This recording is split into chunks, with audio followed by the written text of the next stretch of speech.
అసలేంటి ఈ సిద్ధు ఉన్నాడు వీళ్ళకు తోడుగా.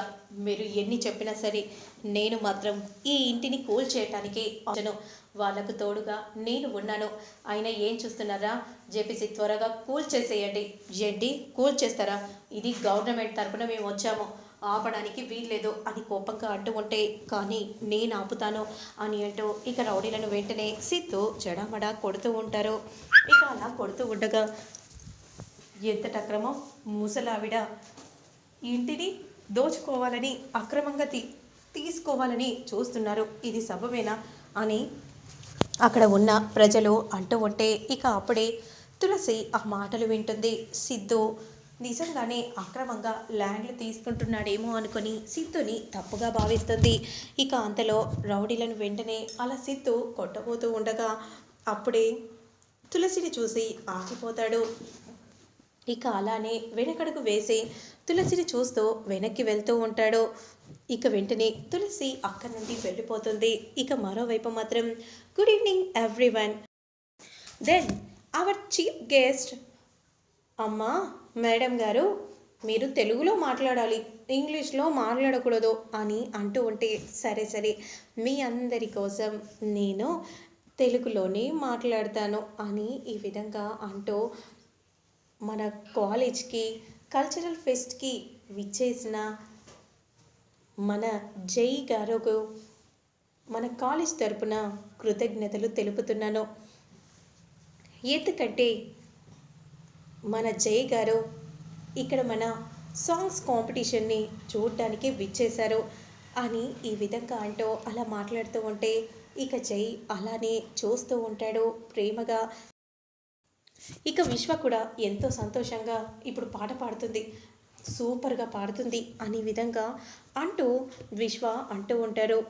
ఇక అప్పుడు వెంటనే కాలేజ్ మేడం వచ్చి ఇలా అనౌన్స్మెంట్ చేస్తూ ఉంటుంది, ఈరోజు లక్ష్మి ఇక్కడికి విచ్చేసి ఒక అద్భుతమైన పాటను ప్రజెంటేషన్ చేయబోతోంది అనే విధంగా అనగానే అప్పుడు వెంటనే ఇక అందరు కలిసి అలా సాంగ్ పాడుతూ ఉంటారు. ఇక అలా సాంగ్ అందరూ పాడబోతూ ఉండగా ఇప్పుడు మన జానకి రాబోతుంది అనే విధంగా చెప్పగానే వెంటనే ఇక జానకి ఇంతలో ఎన్నెన్ని వింతలో అన్న పాట పాడుతూ ఉంటుంది. ఇక అందరు కూడా మైమర్చిపోయి చూస్తూ ఉంటారు. ఇక అంతలో నిజంగా మీరు చాలా సూపర్గా పాడారు అని అంటూ వెంటనే అలా సెకండ్ ఇస్తూ ఉంటే, మరోవైపు విశ్వ బయటికి రాగానే, ఇంకెప్పుడురా నీ లవ్ ప్రపోజ్ చేస్తావు, చేస్తానని ఇంకా చేయట్లేదు, నువ్వు చేసేలోగా తనే వచ్చి చేస్తుంది, ఏంట్రా నువ్వు అంటుంది, మరి ఏంట్రా నువ్వు అసలు ఇంకెప్పుడు చేస్తావురా లవ్ ప్రపోజ్, నువ్వు ఇలాగే చెప్తాను అని ఆలస్యం చేస్తే ఎవరో ఒకరు వచ్చి ప్రపోజ్ చేసి తీసుకెళ్ళిపోతారు, అమ్మో అలా జరగడానికి వీల్లేదు, మరి రేపు నువ్వు ఎలాగైనా లవ్ ప్రపోజ్ చేయి, అర్థమవుతుందా అనే విధంగా అంటూ ఉంటాడు. అమ్మో ఎలాగైనా సరే నేను లవ్ ప్రపోజ్ చేసి తీరుతాను అనే విధంగా చెప్తూ ఉంటాడు విశ్వ. మరోవైపు మాత్రం బన్కి అలా రాస్తూ ఉంటాడు. అప్పుడు వెంటనే పాప మాత్రం అలానే చూస్తూ ఉంటుంది, ఏంటో ఈ ఇంట్లో అందరికీ పెట్టాలా ఏంటి, ఇలాంటి గతి వస్తుంది, ఏంట్రా అలా ఎందుకు అంటున్నావు అని బామ్మ అంటూ ఉంటుంది. మరి ఇక్కడ ఎంత బతికి పెట్టాలో ఏంటో అని హరీష్ అంటూ ఉంటాడు. ఇక జామ్ రాస్తూ ఉంటే, ఏమైంది హరీష్, అయిపోయిందా బేబీ, అయిపోయింది అని ఏంటో వెంటనే ఇక జామ్ని ఇవ్వగానే, ఇదిగో అమ్మ అన్నం తిను, నైట్ పూట మేము అన్నం తినము, మరి బ్రెడ్కి జామ్తో లైట్గా తింటాము, ఏంటి కన్ను మా మీద పడిందా ఏంటి, జామ్ తింటామని అంటున్నావు, అయినా మేము ఇది ఎవరికి ఇవ్వం, అయినా నా వస్తువులు ఎవరు ముట్టుకోవద్దని చెప్తేనే కదా ఇంటికి వచ్చాను అని కీర్తి అంటూ ఉంటుంది. ఇప్పుడు చిన్న బండు కోసం ఇంట్లో గొడవలు అవసరమా అనే విధంగా అంటూ ఉంటాడు హరీష్ తండ్రి. ఇప్పుడు పాప అడిగింది, రేపు ఇంట్లో వాళ్ళు అడుగుతారు అంటే ఏంట్రా నువ్వు అంటుంది మమ్మల్నేనా, మనల్నే అండి, మనమే కదా ఇంట్లో ఉంది అని కోపంగా వాళ్ళ వదిన అంటూ ఉంటే, మనకెందుకులే మనం వెళ్దాం పద బేబీ అని అంటూ రూమ్లోకి వెళ్తూ ఉంటారు. అమ్మ నేను రేపు తీసుకొని వస్తాను అని అంటూ ఉంటే, అప్పుడు వెంటనే బా ఈ డబ్బులు తీసుకొని పోయి బన్ తీసుకొని రా, వద్దు రామన్నయ్య ఎందుకంటే ఇప్పుడు చాలా ఆలస్యమైంది కదా, ఇప్పుడు బేకరీలు క్లోజ్ అయ్యి ఉంటాయి, నిన్ను రేపు తీసుకొని వస్తాను అని అంటూ రూమ్లోకి తీసుకెళ్తుంది. మరోవైపు మాత్రం బసప పేపర్ చూస్తూ ఉండగా అంతలో పేపర్లో శ్రీకాంత్ చనిపోయిన ఫోటోను చూసి ఒక్కసారిగా షాక్ అయిపోతాడు. అమ్మా అని అనగానే ఏమైందిరా బసవా, ఏం జరిగిందిరా? ఏం లేదమ్మా.